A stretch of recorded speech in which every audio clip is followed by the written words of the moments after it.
Ito po si Africa Caron Plus. Good for newborn until 3 years old. Full canopy, reversible handle. Okay, adjustable po yung leg rest niya. Okay, so ito po yung details po niya. Ayan. So yung canopy, yan, wala po siyang faded. Wala po siyang discoloration. Ayan. Ayan yung peekaboo. Ito yung sa kabila. Okay.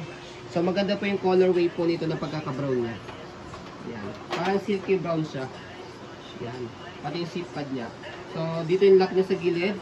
Pag i-fold po ninyo. Yan. Ito po yung loob ng canopy. Lagi mo yung previous. Okay. So, ito naman po yung harness niya.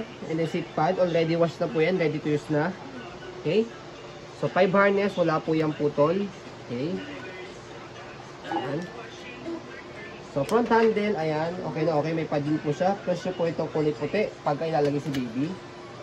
Ayan. So, pwede po siyang semi-reclined, kalahati, sa likod. Pwede naman po siyang fully reclined. Ayan. Okay. So, meron din siyang pad sa body, pag newborn. Pagka toddler niya si baby, pwede niya po itong tanggalin para medyo maluwag-luwag po yung upuan o higaan ni baby. Okay. So, regarding naman po sa leg rest niya, ayan, adjustable po siya pagka higa. Pag nakaupo, itong stick na to, press nyo lang po siya pull down. Yan, okay? So, footrest, okay na okay po yung footrest niya. Ayan. Ayan. Pati yung gudong, kita-kita pa yung lining, hindi siya podpod na podpod. Ayan. So, easy to maneuver, nag-swivel. So, baba nyo lang po yan pag gusto nyo pong one way lang. Taas? Yan. Ay, sorry, taas pala. Okay, baba nyo lang po yan pag gusto nyo pong swivel. Scratches. Okay. So, yan po yung scratch niya. Okay. So, expect nyo na po as pre-love. Selling low lang to. Okay. So, body frame sa right side. Yan po yung details. Okay. Gulong sa likod. Okay na okay po siya. Pati stopper. Baba nyo lang po siya ganyan. Okay. Angat nyo lang po. Okay. So, sa likod. Yan. So, baba nyo lang po yan pagka nakahiga. Okay. Angat nyo lang po yan or atake nyo lang po ito pagka kalahati semi-recline. Atake nyo ng buo pagka nakaupo. So, may airways po siya dito para siyang mesh type para hindi po masyado mainit sa likod ni baby. Okay. So, basket. Ayan po yung basket niya.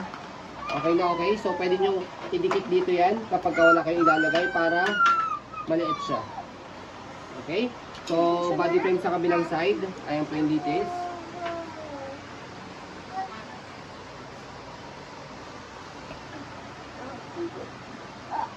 Okay? So, regarding naman po sa handle niya, ayan. Okay na okay yung handle po niya. So, sinamahan na rin po namin ng bag hook. Ayan. Okay? So, sa pag-reverse po sa kanya, angat nyo lang po ito dito and may shoot mo po dito.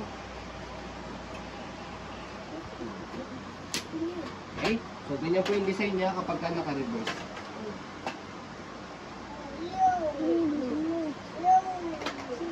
Okay? So, sa pag-fold po sa kanya, make sure na naka-fold po yung canopy, nakaupo itong seat pad, balik nyo lang po itong handle.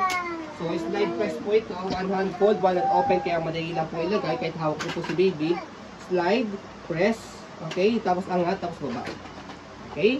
So, same lang din, slide press lang din yan, kailangan naka-unlock. Angat mo tapos buka. Okay? So, gano'n lang po siya kadali. So, yun po, as you can see, very details po kami mag-video kasi yung shop policy po namin, no refund, no exchange, what you see is what you get po. So, yun po, maraming salamat. Have a nice day and God bless po.